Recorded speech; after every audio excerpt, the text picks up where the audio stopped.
Hey everyone, thanks for stopping by the movie Hangout. Bruce Willis has made another movie. Yeah.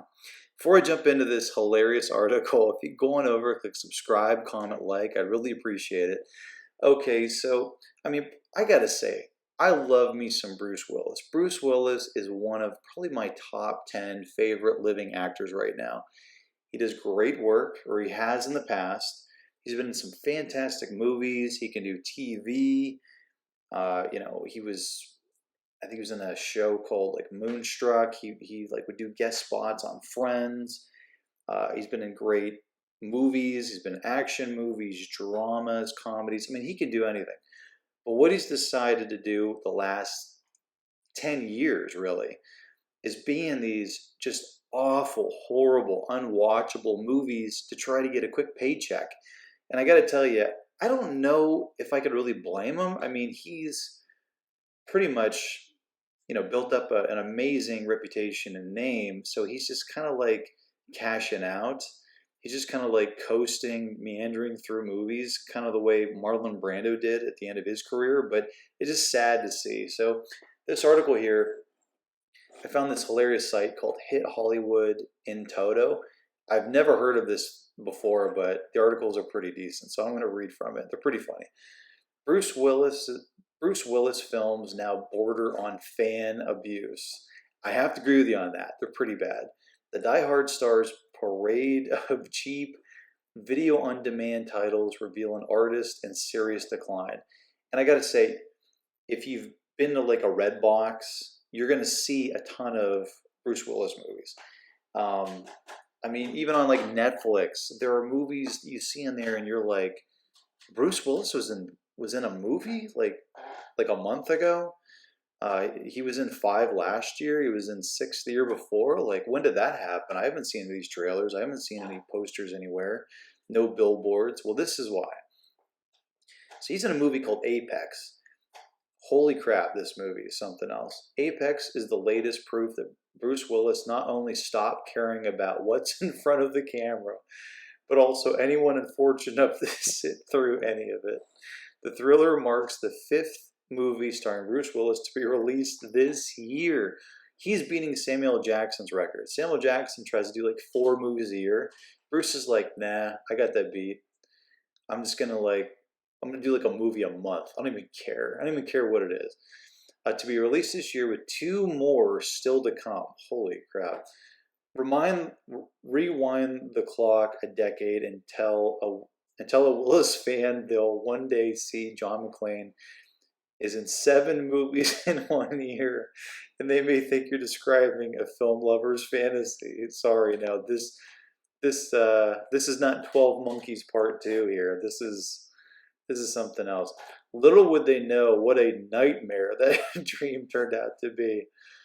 Between Cosmic Sin, Out of Death, Midnight in the Switchgrass, Survive the Game, and this week's Apex, Willis has headlined 5 features in 2021 for the producing team of Randall Emmett and George Furla, whom he has begun renting out his talents to in recent years. It goes on. These video on demand features have become almost their own genre. I agree. The titles are often churned out in a few weeks, then unceremoniously dropped onto video on demand platforms to recoup invested money off the backs of its stars. These movies are like the NFTs of, or like alt crypto coins of movies. Like, it's just like basically pump and dump. We're going to pump it up with Bruce Willis's name. He shoots a couple guns, and then we're going to just get a bunch of suckers in to watch this thing, and then we're going to dump it. And then we're going to move on to the next thing. I mean, it's just shameless. Plenty of respected actors dabble in these quick paychecks, but Willis has made it his bread and butter. His upcoming projects suggest that won't change anytime soon. Oh no.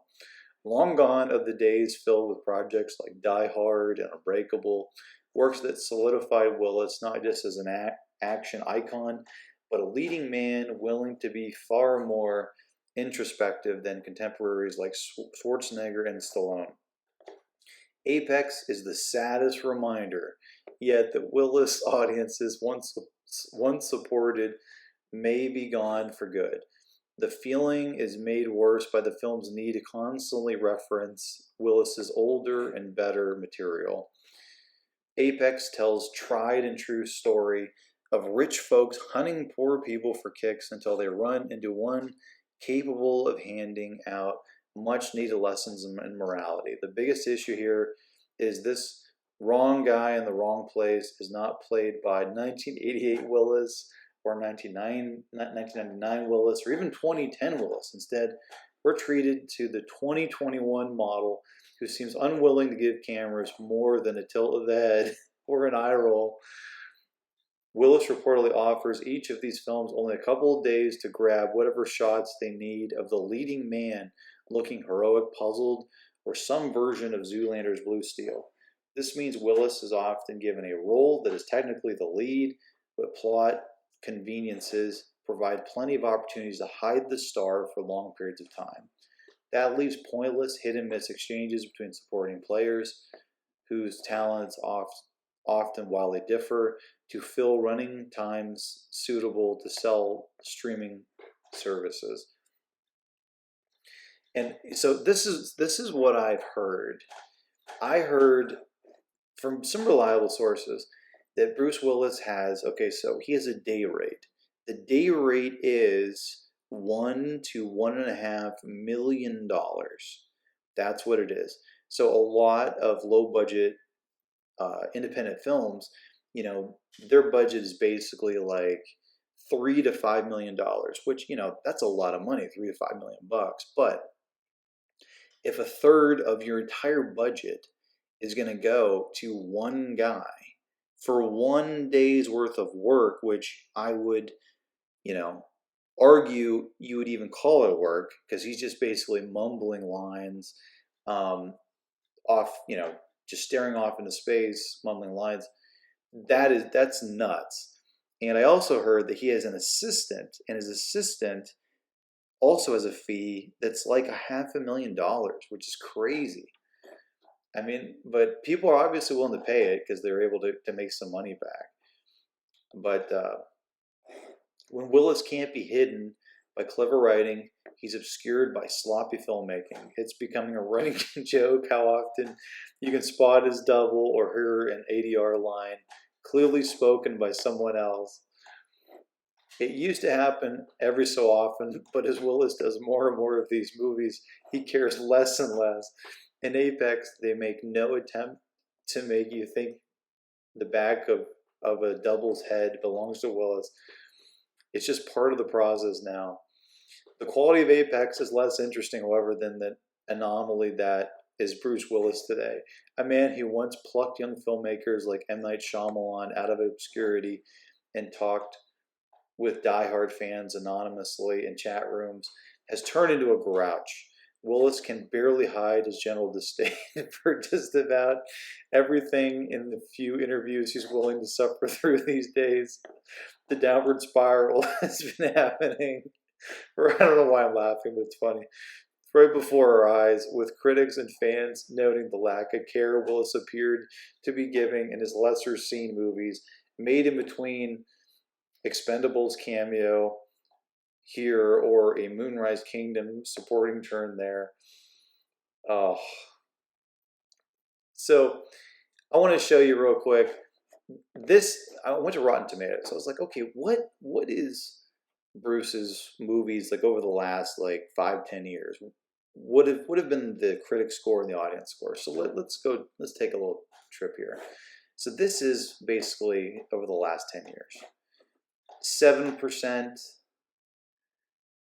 and 0%, 0%, 0%, 3%.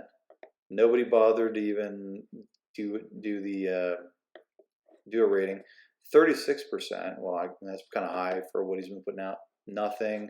0. 18%. Then you go over here. 0%. 0%. I guess this is a war movie with Adrian Brody.